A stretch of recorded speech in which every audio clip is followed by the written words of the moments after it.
Mrs. Wheaton is now 85 years old. Even now, she still suffers from the effects of her and her family's incarceration. She told her children recently, "I do not want to be forgotten. No one should forget the injustice that we endure." My uncle told me how our mother had left the internment camp a changed person. She never talked about any details of the internment experience, except to say it was hard and difficult. I sensed her discomfort and fear of what people thought of her after she returned to Los Gatos, that there was an inexplicable shame in being incarcerated in an inhospitable environment solely because of her ancestry. More than 100,000 men, women, and children, all of Japanese ancestry, removed from their homes in the Pacific Coast states. On February 19, 1942, President Roosevelt signed Executive Order 9066, which led to the removal of 120,000 Japanese Americans from their homes to be falsely imprisoned. Over 285,000 people of Japanese ancestry were impacted by the executive order. Their loyalty was questioned, and their status as citizens was degraded by their own government.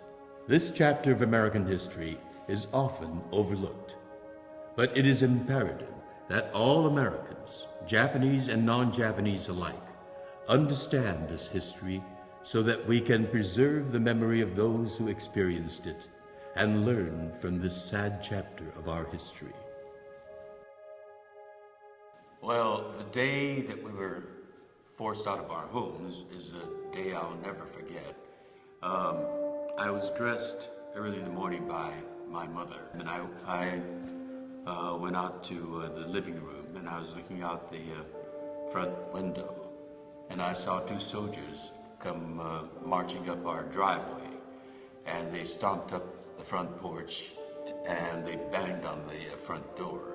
I mean, when I saw the soldiers with, rifles and shining bayonets on their rifles, that alone was scary. And then when that bang, bang, bang happened, that was really threatening. And my father went, answered the door, and we were ordered out. And we were led to the horse stables, and I thought it was going to be fun to sleep where the horses sleep. But for my parents, they told me later, one of the most degrading, most humiliating experience. We went from a two-bedroom house to a narrow, smelly horse stable, all five of us.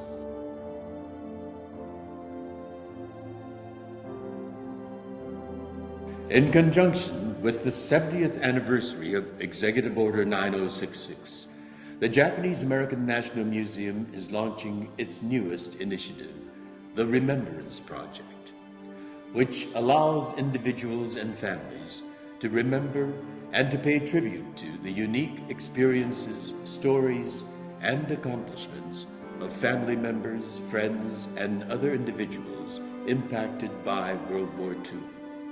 These are the stories that you won't find in history books, but they are also the stories that should not be forgotten. The Remembrance Project is an opportunity for these stories not only to be told, but to live on forever. It is a living monument to the people who have done so much to build our communities and our country. And it will ensure that whether that person is living or deceased, we will still remember. To find more information on the Remembrance Project, please visit the official website at remembrance-project.org.